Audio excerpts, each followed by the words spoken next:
เดี๋ยวจังหน่อยเบานึกสิเอาเบอร์โทรเอาอัน WhatsApp หรือว่า Facebook ของน้องขึ้นให้ทุกคน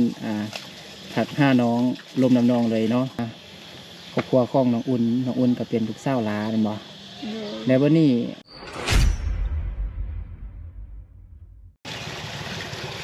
ทักทายสบายดีพี่น้องหมดสุคนที่เขาลบหักแพกเด้อยินดีต้อนรับเข้าสู่ซองเบานึกเผาไพร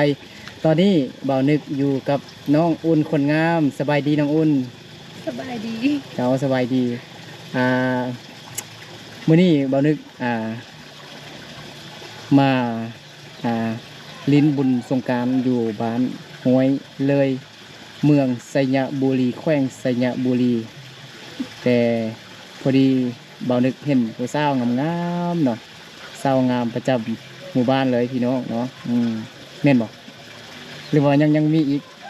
ยังมีอันผู้สาวงามอีกบอกหลายๆอยู่นะแต่ว่าน้องอุ่นนี่น่าจะงามที่สุดเลยเนาะแต่ว่าสำหรับคลิปนี้แม่นเบานึกจะมาเปิดใจผู้สาววาสันพี่น้องเนาะเพราะว่าน้องอุ่นอยากให้เบานึกหาผู้บ่าวให้แด่วาสันเนาะเบานึกมาเปิดใจน้องอุ่นเนาะน้องอุ่นก็สิเปิดใจให้มีผู้บ่าวมาลมเนาะมาว่าผู้บ่าวลาวไทยเวียดนามจีนเนาะหรือว่าอยู่อเมริกาสามารถลมคุยได้เนาะเดียวเบานึกจะขอทำซื้อทำนามน้องก่อนเนาะทำอายุน้องจักปีแล้วเนาะโอเคน้องชื่อว่าซื้อน้องอุ่นพี่น้องเนาะน้องอุ่นเนาะเบานึกกับหูแล้วแต่ว่าอยากให้ FC หูซื้อปีนี้น้องอุ่นจักปีก็18 ปีแล้วโอ้18 ปีก็สมรสได้แล้วเด้ถ้าบ่ไปเฮียนโตน้องบ่ได้ไปเฮียนโตบ่น้องอุ่นเฮียนฮอดม.หยังเฮียนฮอดม.4 ม.4จบม.4ก็ออกเป็นมัธยมตอนต้นพี่น้องเนาะจบมัธยมตอนต้นตอนมัธยมตอนปลายแม่นฮอดม.7 จึงจบชั้นม.7 แล้วก็ไปต่อชั้นสูงหรือว่าต่อปริญญาตรีปริญญาเอกปริญญาโทพี่น้องเนาะแต่ว่าน้องอุ่นนี่เขาเรียนฮอดแต่ม.4 เนาะอ่านภาษาลาวได้อยู่บ่ ฮอดม.4เราอ่านบ่ได้อย่าว่าเด้อบ่ดึกก็ยอกซื่อๆยอกซื่อๆเนาะม.4แล้วก็อ่านภาษาไทยก็ได้นะน้องอ่านภาษาไทยได้บ่ได้อ่านได้เขียนเป็นบ่ หรือว่ามีแต่อ่านได้ซื่อๆอ่านได้เขียนก็เป็นแต่บ่เป็นลายเนาะบ่เป็นลายว่าซั่นพี่น้องเนาะน้องอุ่นเป็นตาหักตาเพลงพี่น้องเนาะอยู่บ้านห้วยเลยเด้อเนาะไผผู้สาวก็หลายอยู่เมื่อกี้ก็เห็นผู้สาวหลายอยู่เนาะเพราะว่าผู้สาวน้อยผู้สาวใหญ่เนาะแม่หางนางไม้ก็มีหลายอยู่บ่อยู่บ้านเฮาก็หลายอยู่โอเคเอามาเปิดเรื่องบัดนี้เนาะเดี๋ยวมื้อนี้ก็จุดประสงค์ก็คือบ่นึกสิเปิดใจน้องอุ่นพี่น้องเนาะอุ่นใส่กับเพื่อนน้องนะเงินอยู่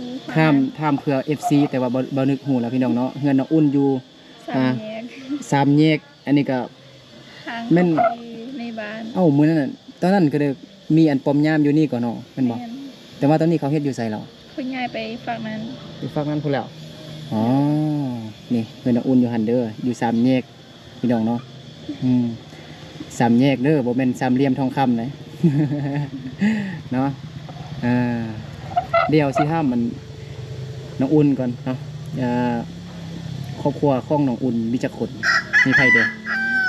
มี5 คนมี5 คนมีมีพ่อแม่อายแล้วก็น้องแล้วก็น้องอุ่นแล้วคือว่ามีนำกัน3 คนเลยมีพ่อมีแม่บ่อันมีอายเว้าร่วมเลยทั้งพ่อทั้งแม่และทั้งลูกเลยมี5 คนบ่แม่นบ่แม่น5 คนเนาะ5 คนกับอันนั้นเนาะ กับพ่อแม่เนาะลูกอีพ่อลูกอีแม่ก็มี3คนเนาะมีเอื้อยแล้วก็มีอ้ายผู้หนึงแล้วก็มีน้องอุ่นเนาะน้องอุ่นเป็นลูกสาวหล้าพี่น้องเนาะถ้าไผที่อยากเป็นลูกเคยก็ต้องได้อยู่นำสาวอุ่นเด้เนาะครอบครัวน้องเฮ็ดอาชีพหยัง เฮ็ดสวนเฮ็ดนา เฮ็ดสวนเฮ็ดนา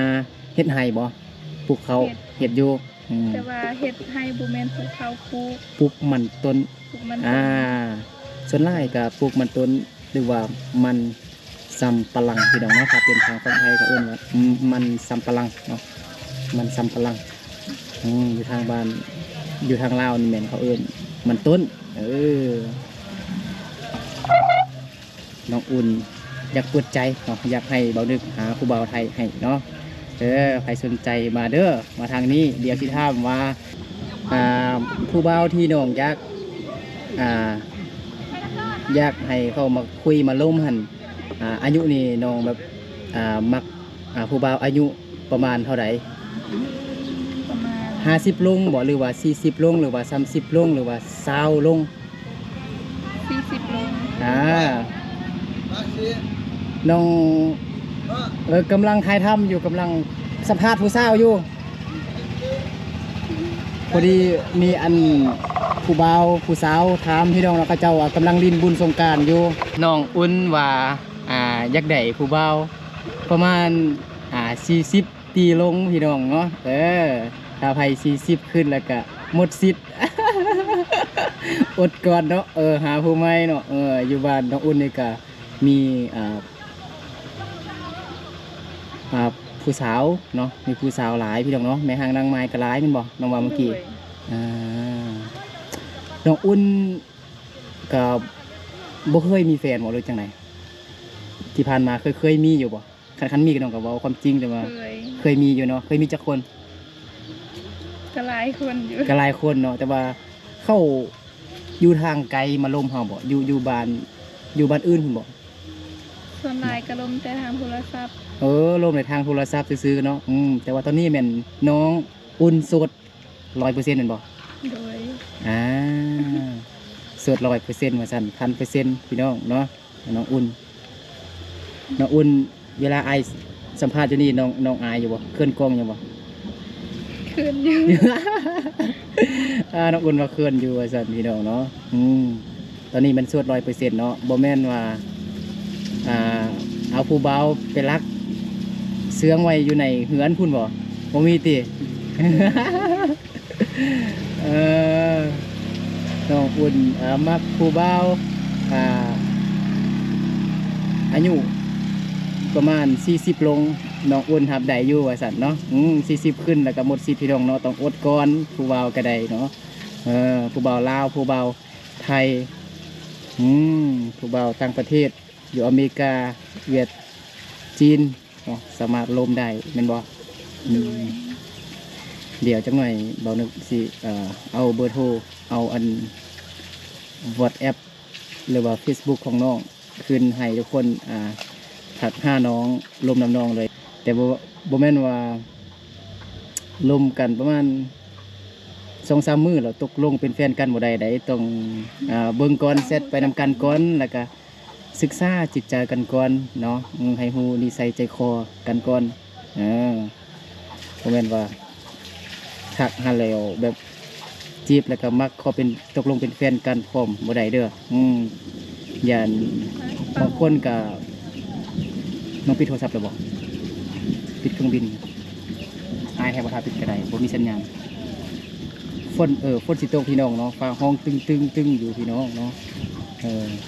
บ้านน้องอุ่นนี่ก็จากทางลาดยางมานี่ก็ประมาณจักกิโลเมตรก็น้องอุ่นเบิ่งประมาณ16-17ลักนี่บ่ประมาณนี้แหละพี่น้องเนาะจากทางลาดยางก็เป็นมาฮอดบ้านน้องอุ่นก็เป็นทางยางทางแดงเนาะทางดินพี่น้องเนาะเวลามีแดดไล่กับฝุ่นกับหลายพี่น้องเนาะฝนตกกับทางมันมืนมันลื่นพี่น้องเนาะ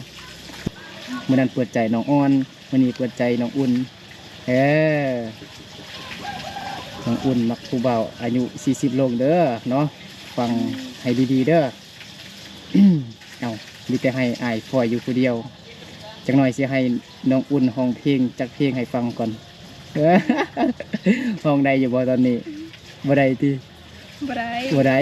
เคลื่อนผู้เบากำลังเบิ่งอยู่นี่เด้เนาะแล้วถามต่อไปบัดนี้น้องออนถ้าสมมุติมีผู้เบา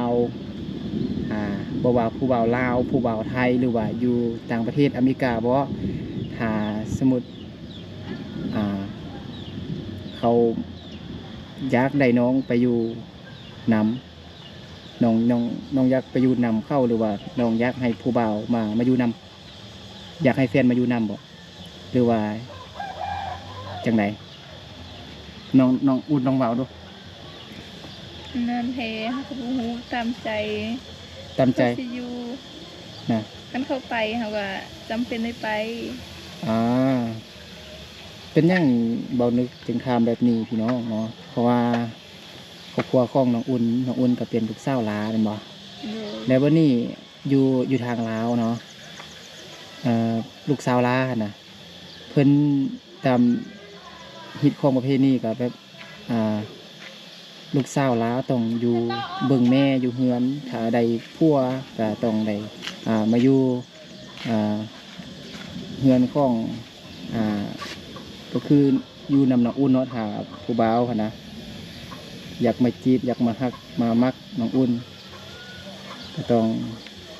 อยู่กับน้องอุ่นเนาะแต่ก็บ่แน่ใจเถื่อเนาะแม่นบ่น้องอุ่นบางทีถ้าสมมุติตัวอย่างเนาะอันนี้จะเป็นตัวอย่างถ้าสมมุติมีผู้บ่าวไทยบ่สินะมาขอเอาน้องแล้วบัดนี้ผู้บ่าวคนนั้นนะเพิ่นได้เฮ็ดงานเหตุการณ์เพิ่นมีเวียกประจำการอยู่ทางไทยแล้ววันนี้เขาอยากได้น้องอุ่นไปอยู่น้ำสินะแล้วน้องอุ่นแบบตกลงบ่หรือว่าบ่แน่ใจคือหรือจังไดหรือว่าต้องได้ถามแม่ก่อนฮะ บ่แน่ใจในเรื่อง บ่แน่ใจเถอะพี่น้องเนาะแต่ว่า 80% 90% ก็อยากอยู่บ้านเนาะอยากถ้าผู้ว่าคนนั้นสมัครอยากมาอยู่น้ำก็ได้เนาะแต่ว่าเรื่องที่ถ้ามีผู้บ่าวมาขอเอาน้องแล้วก็ให้น้องอุ่นไปอยู่น้ำอยู่ทางฝั่งไทยสันซะเนาะถ้าแมนผู้บ่าวไทยมาขอเอามาแต่งเอาหั่นนะอยู่บ้านเฮานี่ค่าดองแพงบ่แต่บ่ถามค่าดองน้องอุ่นเถอะถ้าถามเรื่องค่าดองนี่ต้องมี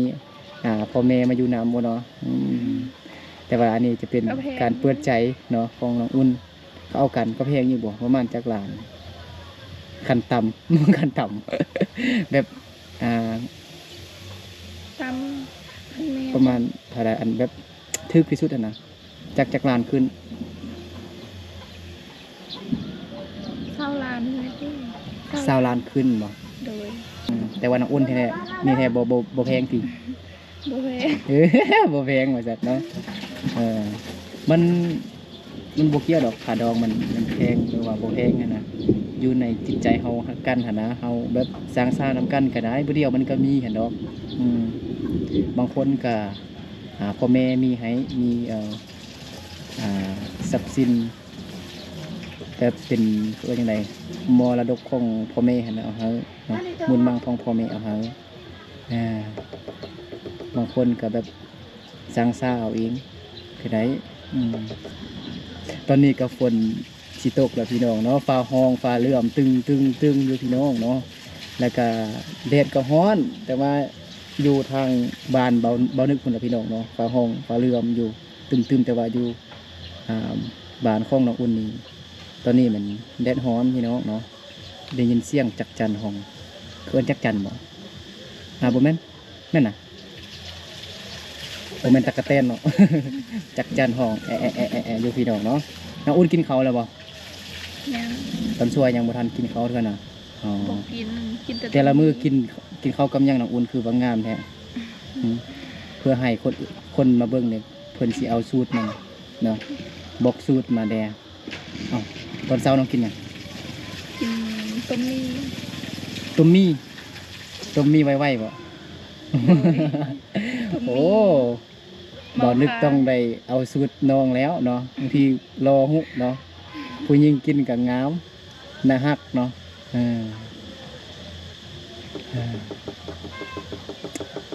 ก็ประมาณนั้นนะพี่น้องเนาะ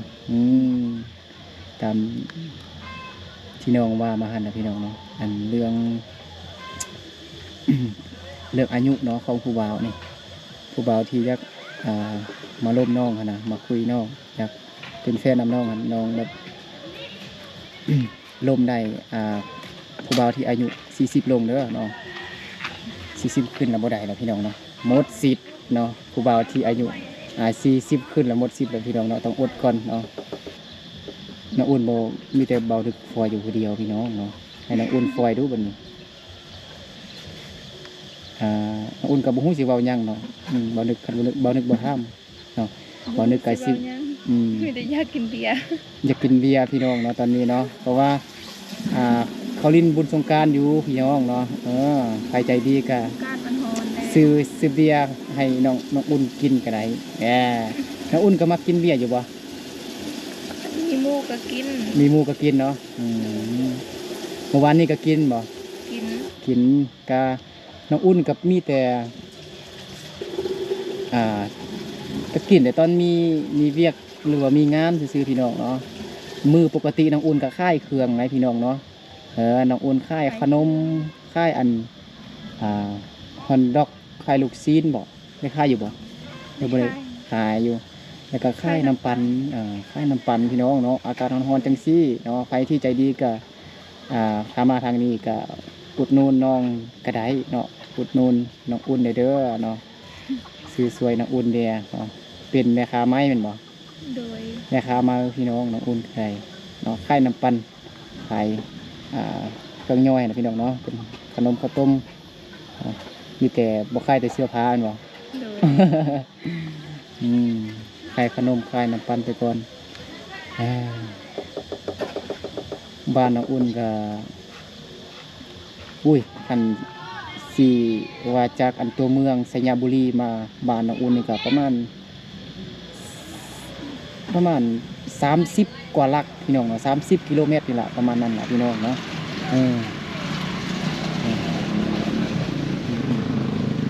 บ้านห้วยเลยเมืองสัญญาบุรีแขวงสัญญาบุรีสปป.ลาวนี่แหละพี่น้องเนาะประมาณนั้นแหละพี่น้องเนาะเบานึกยังบ่ทันออกกองนำน้องเถื่อเนาะเดี๋ยวสิเข้ากองนำน้องอุ่นบุดดึงก่อนเบานึกกับบ่อยากเข้ากองเนาะพี่น้องเนาะเบานึกขี้หลายแห้งเนาะบ่มีตังค์เบานึกก็จะนั่งย่องยอจังซี่พี่น้องเนาะเขาเอิ้นนั่งย่องยอบ่ โดยจังซี่ประมาณนั้นนะพี่น้องเนาะใครที่สนใจเนาะผู้บ่าวอายุ40ลงก็ทักมาทาง Facebook น้องเลยหรือว่าทางเบอร์ WhatsApp เนาะผู้บ่าวไทยเขามักท่ามแต่อันไล่ผู้สาวลาวพี่น้องเนาะทางลาวนี่ไล่นี่เขาจะบ่ค่อยนิยมใช้มีแต่เขาใส่ WhatsApp พี่น้องแล้วก็ Facebook Messenger นั่นแหละเนาะโอเคเนาะบ่นึกจะ